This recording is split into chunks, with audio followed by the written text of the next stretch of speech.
Alright, in this video we're going to be talking about the intersection of sets.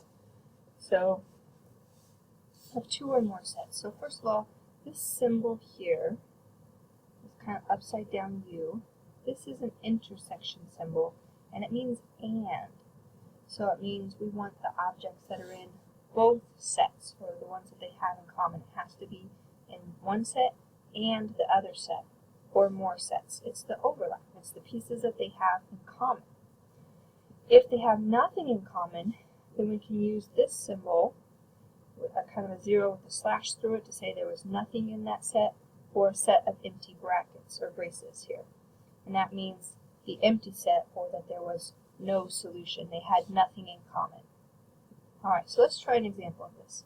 It says find the intersection of this set, 1, 2, 3, 4, 5, and this set, 3, 4, 5, 6. So intersection, again, the way I remember that this is the intersection is I can make this an A. So and, it has to be here and there. So look for all the pieces that they have in common. They both have 3, 4, 5. Right? So this one has 1 and 2, but that doesn't. This has a 6, but that doesn't. So the intersection of those two sets is the set containing 3, 4, and 5. And that's the answer. It's just the overlap, the two things that they have in common. You can think of the intersection as like the intersection for roads. It's where the roads overlap. It's what they have in common. In this next example, we're now looking at 3 sets, starting with the universal set. So this is saying this is the set of everything here, 1 up to 20. And then we have subsets here. A is a subset of S. Right? All these numbers are found in S. All these numbers are found in S, and all of those numbers are found in S. So these 3, A, B, and C, are subsets of the universal set. And then we're asked to find the intersection of A and B and C. So go ahead and try this example and see what all 3 have in common.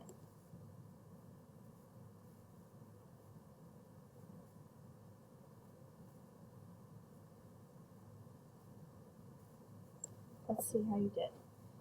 So I'm looking at A, B, and C, and what are all the numbers that all 3 have in common? Well, these 2 do not have a 1. These 2 have 2, but the third one doesn't have a 2. This has a 3, these don't. Look at 4, these don't have a 5. Oh, there's one. So there's an 8, an 8, and an 8. They all have 8. So there's part of our intersection. And then I look again. No 11 or 10s, but wait, we have 13, 13, and 13.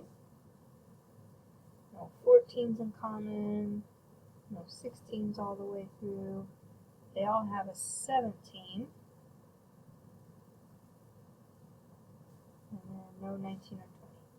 Alright, so when we look at the intersection of A and B and C, that means it has to be in all 3, and we're doing what they call the roster method, meaning I'm listing it in a roster. So the elements were 8, 13, and 17. Those were the only 3 things that all 3 sets had in common, or were in the intersection. So when we talk about intersection, we can also talk about conjunction statements. So they're compound statements joined with the word and. So as we mentioned up here, and is the same thing as the intersection. So when you're asked to find a compound inequality, the solution to that is the intersection of the 2. It's what makes both inequalities true at the same time. So we already know how to solve one inequality. Right? We solve the inequality, and then it's the set of all the numbers that make that inequality true, which we can graph on a number line and verify. Well, now we're going to do it with both of these inequalities, and we want to find the overlap, or the piece that makes both of these inequalities true. Let's just try it and see what happens. So this first inequality says x plus 5 less than 9. I want to get x alone, so subtract 5 from both sides. Now I have x is less than 4. 9 minus 5 is 4. I'll do the same thing over here. I'm going to get x alone, so I add 1 to both sides. I have 3x is less than 3. Divide both sides by 3. And then I have x is less than positive 1. And now I have to graph them. So I'm going to graph them not directly on a number line, because I want to see what's happening with both. So put some numbers on here. Let's see. We'll put I'll start at 0, 1, 2, 3, 4. So I've got my important numbers on there. And x is less than 4. Less than, we shade left. And I'm going to use a parenthesis or an open circle. And less than would be everything down here. I do the same thing with this inequality. X is less than 1. So I do less than 1 going down using a parenthesis because I'm not including 1 in my answer. And now I want to find the overlap. What makes both of those things true? So this starts at 1. It starts right there where they both are. Now I can't include 1 because they don't both include 1. So I'm going to use a parenthesis, but then after that they both have all of these points in common. If I wanted to write that in interval notation, again I'd read my graph from left to right. So this is going down forever, and this one's going up forever in the positive direction. So from left to right, I'm hitting negative infinity up to 1, not including 1, because even though this one includes 1, this one does not, so I'm not going to write that as part of my final answer. Alright, let's look at another example. Alright, I have an and again. And is an intersection. It has to be true here and there. So solve them individually first. I want to get x alone. So here I undo that multiplication with division on both sides. X is greater than or equal to 0 divided by 4 is 0 still. On the right, I'm going to subtract that 4 first to get x alone. I have 6 minus 4 is positive 2. And now I divide both sides by negative 2. And when I divide by that negative, I have to flip the direction of my inequality. And I have a positive 2 divided by negative 2 gives me negative 1. And now I go to graph them. Alright, got 0, negative 1, and then some other numbers here. Alright, so x is greater than or equal to 0. So I would use a bracket to include 0, and greater than, I'm going to shade up. So everything up that way. X is less than or equal to negative 1. So again, I'd use a bracket to include negative 1, and then I'd end up shading everything less, going down into the negative direction. When I look for my overlap, this one starts at negative 1, and that one starts at 0. They actually don't have any overlap. And since this is an intersection, I'm only looking for the overlap. They have nothing in common, so there's no solution, or you can write it as the empty set with that symbol or the empty braces. There is no solution here. There is no overlap. Why don't you go ahead and try your examples.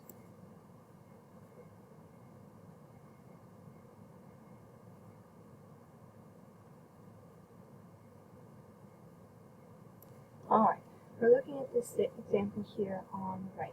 Again, I start by solving these inequalities separately. I want to get x alone and add 4 to both sides of the inequality. That's 0, negative 2 plus 4 is a positive 2. Over here on the right hand side, I want to get x alone, subtract 2 from both sides. 8 minus 2 is 6. Now I'm dividing by a negative, so we'll we have to remember to flip the direction of the inequality. And then 6 divided by -2 is -3. I want to graph this to see what is happening. I don't want to put them on the line yet, so I'm not going to. 2, 1, 2, 3. Alright. So, greater than, I'm over here, x greater than or equal to -3. Greater than or equal to, I use a bracket, and greater, I shade up to the positive direction. X less than 2, I would use a parenthesis, and then shade down, less than. Remember, my final answer to this compound statement with the and, which means intersection, I need to find where they overlap, the intersection of these two. What do they have in common? So they both have from -3 up to the 2, but I can't include it because this one didn't include it. So it's not in common for both. But they have everything up to that in common and included. So my final answer, if I wanted to write this in interval notation, I read my graph from left to right. It would be -3 up to 2, not including 2. Let's look at the next one. Same idea. I want to get x alone. I'm going to start by subtracting 5 from both sides. I have -x less than 4. Then I divide both sides by -1, which leaves me with x. I divided by a negative, so it becomes greater than -4. Over here I see parentheses, so I distribute. 2 times x is 2x. 2 times 1 is -2. I need to get x alone, so I add 2 to both sides. 4 plus 2 is 6. Lastly, I divide by 2. So x is less than 6 divided by 2 is 3. Now I go to graph. It's so important to graph to see what is happening with these two inequalities. Alright, so here I have x is greater than -4, so I need at least a -4 on here. 3, 2, 1, 0, 1, 2, 3, and so on and so forth. Alright, so greater than.